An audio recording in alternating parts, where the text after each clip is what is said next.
السلام عليكم بنات. هو بنات طلبوا فصال هذا الفستان اللي تشوفوه بالصورة. انا هنا تكرر عندي الموديل طبعا وصورت لكم طريقة فصال كاملة. هذا الفستان يحتاج 3 أمتار ونص من القماش.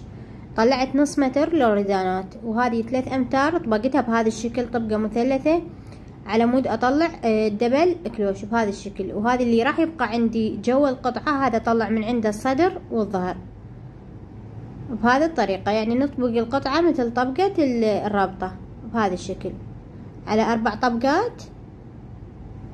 أنا هنا عندي طول التنورة 110.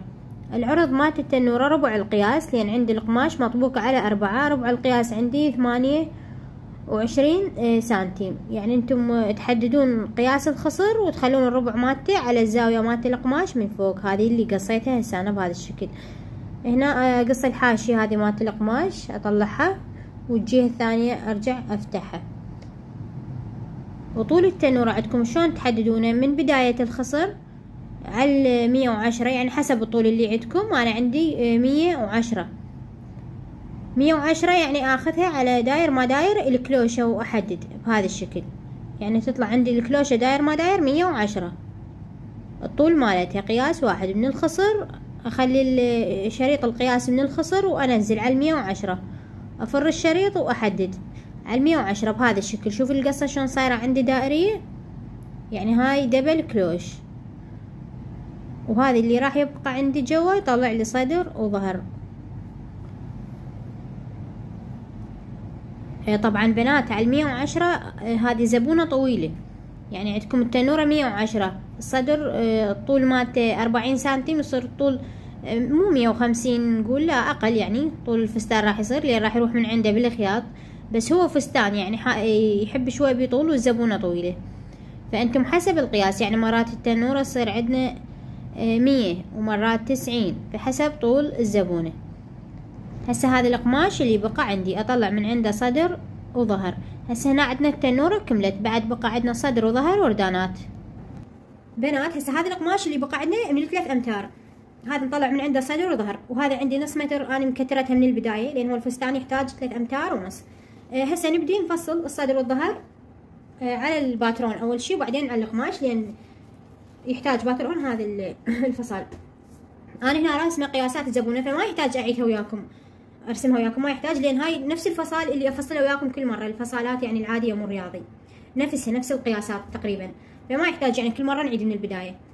هنا عندي قياس الاكتاف 20 سنتيم على طبقتين، يعني من ينفتح يصير عندي الاكتاف 40 سنتيم. نزال محيط الصدر عندي 25، ميلان الكتف عندي 3 سنتيم. ربع دوران محيط الصدر، انا هاي عندي قياسات الزبونه، يعني العرض انتم تتحكمون فيه حسب قياس الزبونه. بالنسبه للعرض هنا عندي ربع دوران محيط الصدر 29 سنتيم، عندي ربع دوران محيط الصدر 29 سنتيم. النزال عندي 40 سنتيم من على نقطة الكتف للخصر 40 سنتيم. هذه البنسة بنات، هذه البنسة انا اخذها دائما بالقماش، نبدي بيها هاي من اللي هنا 10 سنتيم من هذا الخط اللي بالنص 10 سنتيم. ننزل من محيط الصدر 2 سنتيم ونص، يعني نهاية البنسة هذه هنا تكون. التخصيرة منها ناخذ هاي منها 2 سنتيم، سنتيم ونص، يعني هنا ماخذ سنتيم ونص. فهو هذا نفس الفصال اللي افصله وياكم كل مرة على القماش، بس هنا اللي راسمته. هسه اقص زايد واشرح لكم على الفصال. انا راسمته على مود ما يصير الفيديو كلش طويل.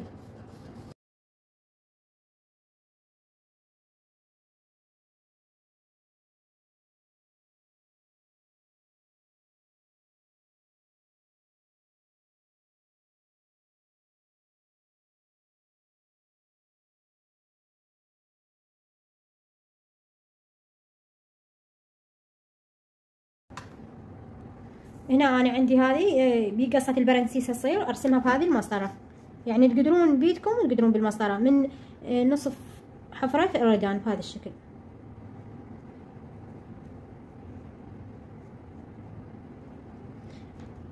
هذه من خط البنسة وننجر خط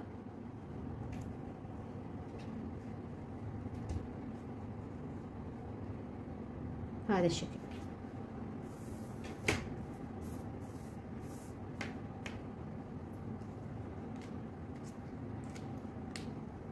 هسه هنا بنات قبل ما اقص هذه القصة افصل القطعة مالت الظهر.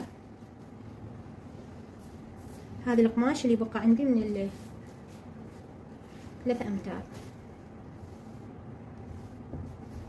اول شيء القطعة مالت الظهر ما عندي بيها قصة، بس بنسات بالخصر.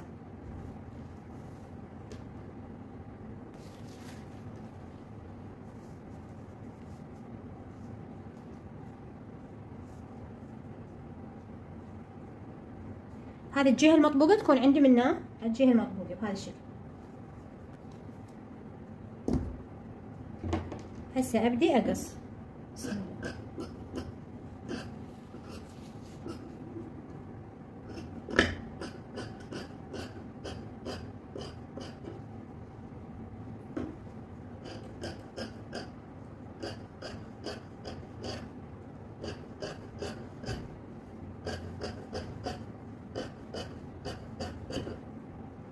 منها بنات ننطي فرق الخياط 2 سنتيم 2 سنتيم 2.5 حسب انتم ايش قد تاخذون بالخياط.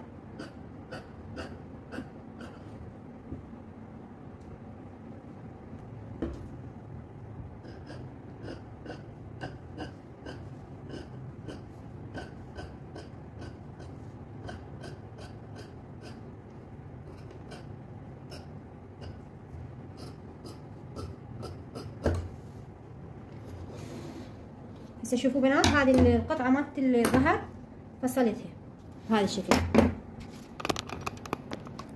هنا هذه البنسات ما اصرفها، بس اقرب قرضة هنا من المنتصف اخيطها بالقماش.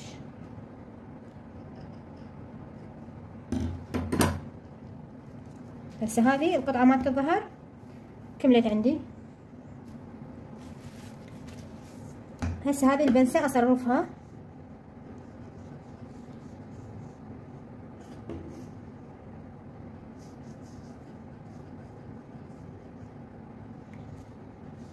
واقص هذه القصة اطلع بيها قبل.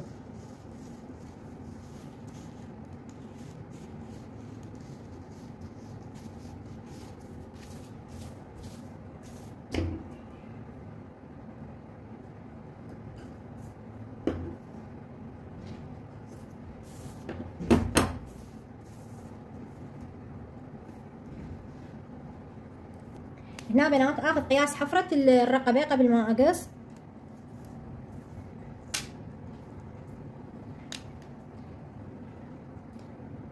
انزل 15.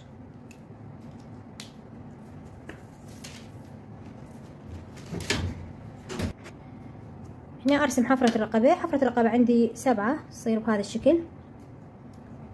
ضروري اقصها قبل ما افصل، تصير بيها تقويسة بسيطة على مود ما تبوط عندنا بالخياط.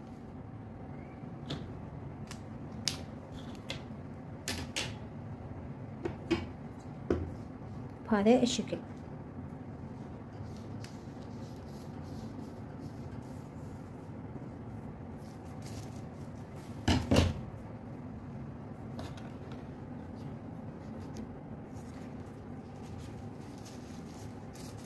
هنا بنات هسه افتح بهذا الشكل. شوفوا شلون راح يطلع عندي.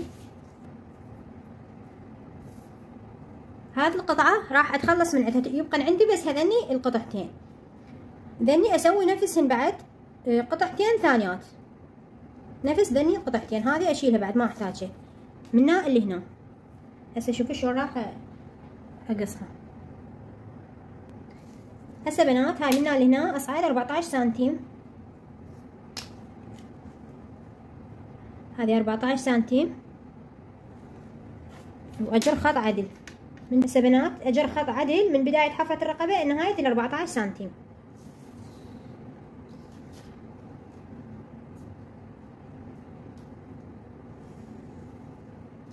بهذا الشكل.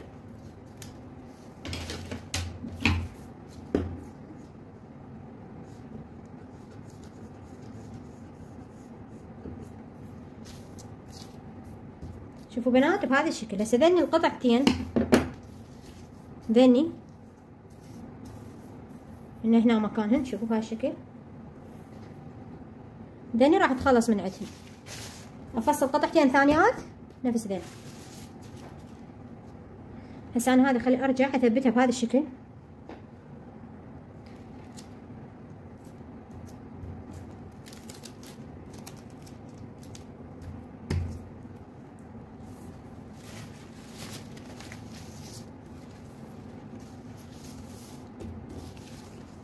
هذا خليها بهذا الشكل واقص وحدة ثانية نفسها بكل سهولة، يعني خليها نفس القياس.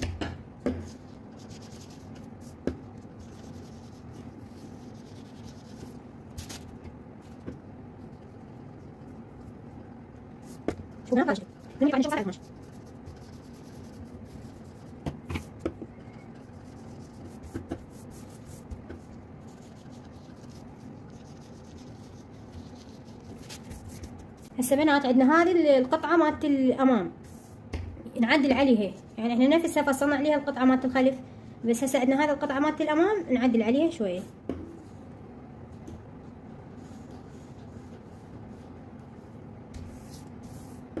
نجي ناخذ منها 1 سنتيم نبديها بصفر هذا الشكل،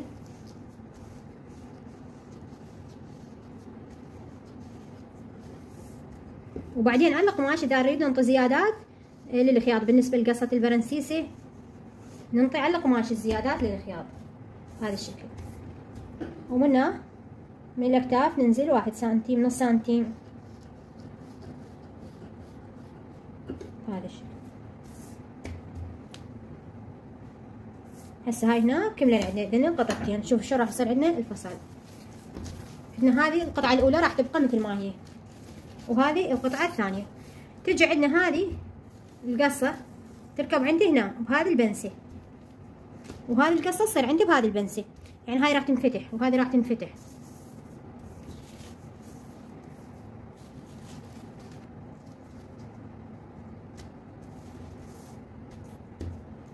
اطبعها بهذا الشكل.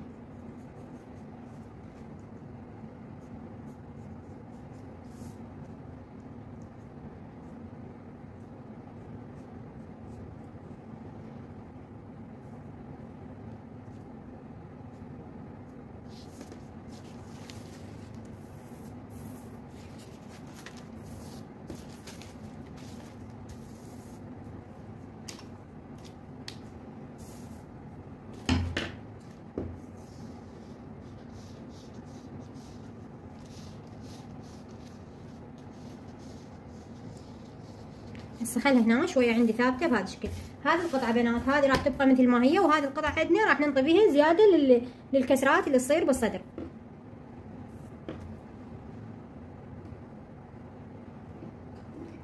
بهذا الشكل نفتحها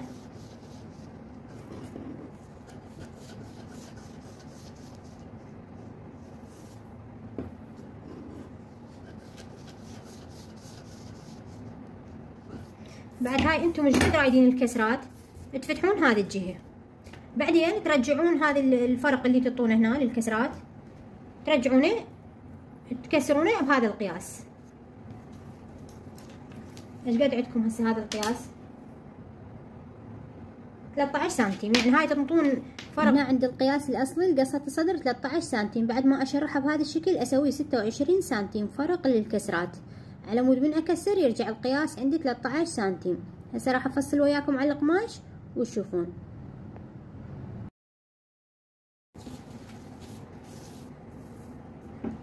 هسه بنات هاي ارجع افتحها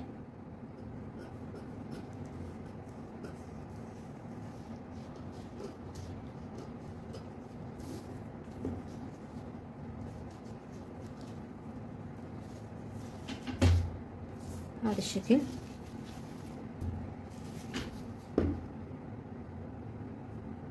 وهذه هم افتحها واتخلص منها بعد افصل على هاي اثنين فما يحتاج.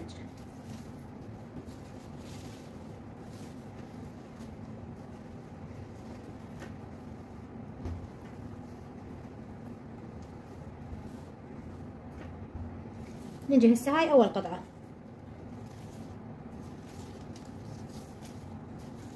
اجي افصل هذه اول قطعة مالت التشريح.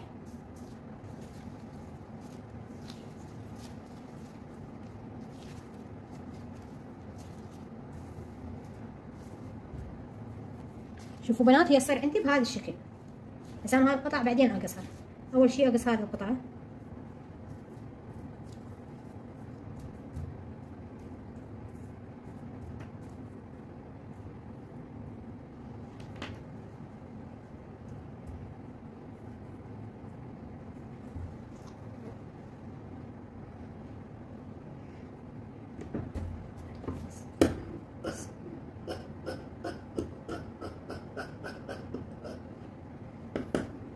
هنا بنات انطي زيادة فد 1 سنتيم، هذه بعدين من اكسر اقص الزايد عندي.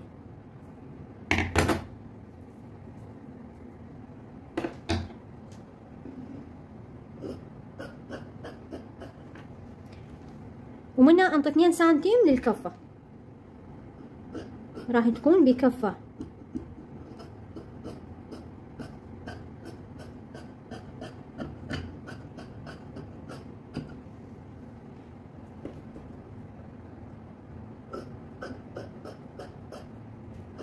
انهم انطي فرق الخياط.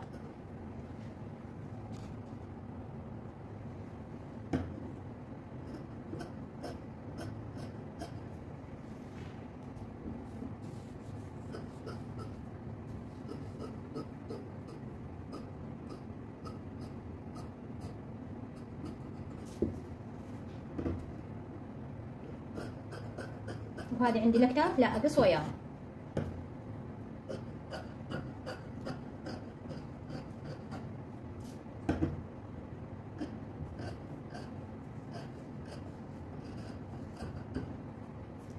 هسه شوفوا بنات هذه القطعة صارت عندي بهذا الشكل. هذه بعد ما احتاجها، هذه بهذا الشكل راح تجي تتكسر عندي بهذا الشكل.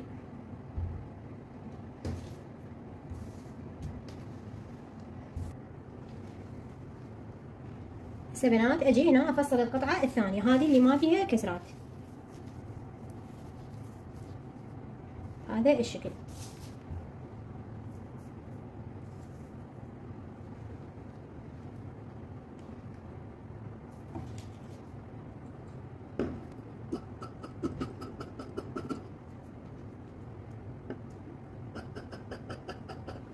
هنا بنات قلت لكم نطي 2 سنتيم بالكفة، تصير عندي بكفة. هذه اتجاه حفرة الرقبة، هذا الشكل. من هنا نطي سنتيم بس للخياط. نجي نركب هذه القطعة تصير عندنا هذه القصة. الجوانب هنا انقسمت الماية مالت الاكتاف. وعندنا هنا الكتف هم نقصه مثل ما هو، ما ننطي زيادات. هسه شوفوا بنات انا هنا تفصلن عندي ذني القطعتين. ذني القطعتين هذه انطينا بها زيادة من هنا، وهذه بقت عندي مثل ما هي. هذه من تجي تتكسر. هسه شوفوا بنات هذه القطعة تجي عندنا هنا تصير بهذه البنسة، وهذه تجي عندنا هنا. انا هسه بعد ما قاصه القطعتين مالت الجوانب، هذه تقفل عندنا بهذا الشكل.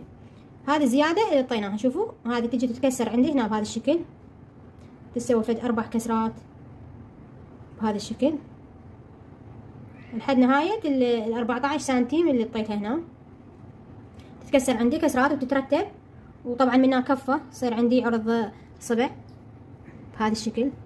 وهذه عندي القطعة هم تنكف وتتخيط منها، يعني هذه منها راح تتخيط وهذه منها راح تتخيط. زين هذه هسه انا راح اقص قطعتين مثل هذه، تجي تصير عندي هنا هذا الشكل. هو هذا الفصل كله سهل، يعني يصير هو يتفصل على القماش مباشرة وننطي زيادة بهذه القطعة، بس ما يصير مرتب مثل هسه هذا الفصل اللي جاي انا افصله. اللي جاي انا افصله يصير ارتب. اول شي نخيطها من هذه الاتجاه بنات، نخيطها منها نثبتها ونثبتها من هذه الجهة.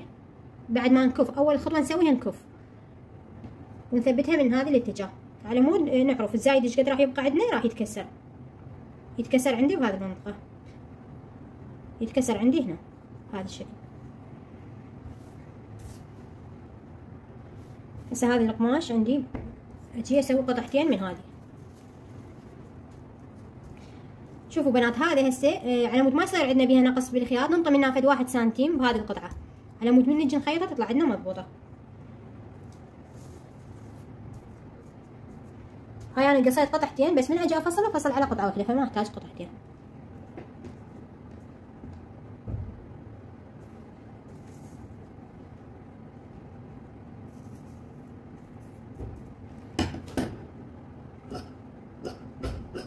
هسه نجي نقص بهذا الشكل، ننطي منه نص سنتيم للخياط او سنتيم حسب انتم ايش قد تاخذون بالخياط بهذا الشكل. وقلت لكم طلعون بيها منها فد 1 سنتيم على مود ما تنقص عندكم بالخياط. شوفوا بنات بهذا الشكل طلعون بيه. منها بنات قلت لكم حساب الخياط ننطي من الجوانب 2 سنتيم، لان هذه القطعة عندي مالت الجوانب.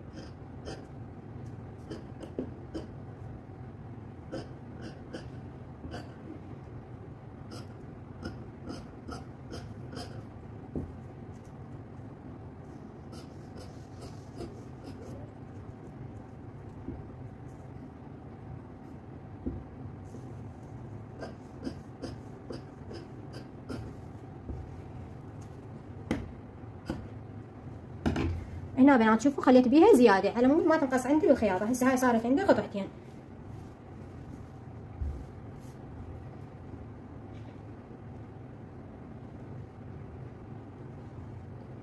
هذه عندي هنا تجي تركب،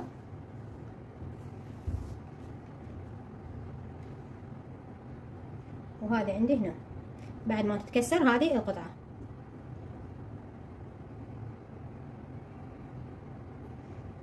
طبعا هسه هو لين ما هذه القطعة ما مكسرة ما يصير عندكم كل شيء هذا.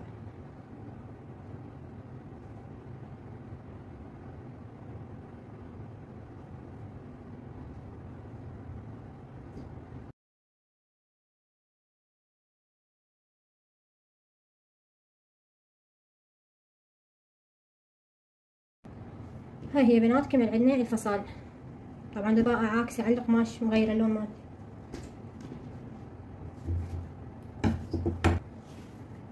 هسه هذه بنات نص مترة مالت الردان. الردان عندي ببزمة وعندي كسرات بالكتف.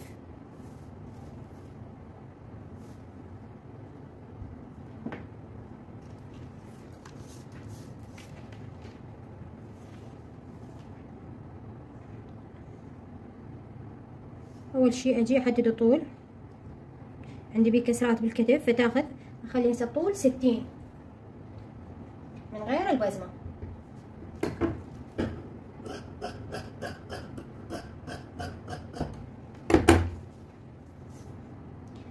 انزل منه 14 سنتيم لان عندي الموديل بيه كسرات بالكتف فضروري انزل شوي اكثر.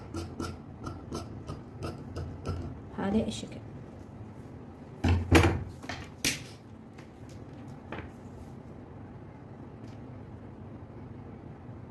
هنا عندي خليها 21 فيها كسرات بالبزمة.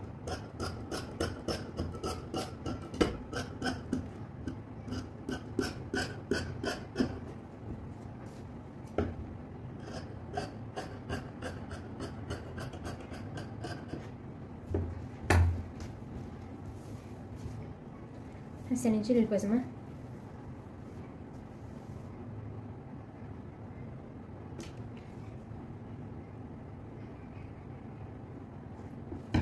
أربعة عشر سنتيم وهي الخياطة على طبقتين.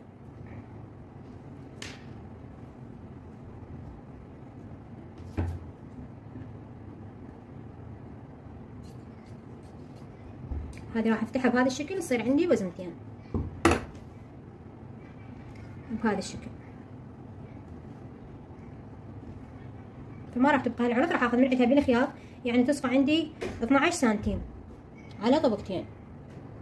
والعرض منها انا اتحكم به حسب ايش قد اريد عرض البزمة، 5 سنتيم 6 سنتيم. هسه هاي هي بنات هنا كمل عندنا الفصال.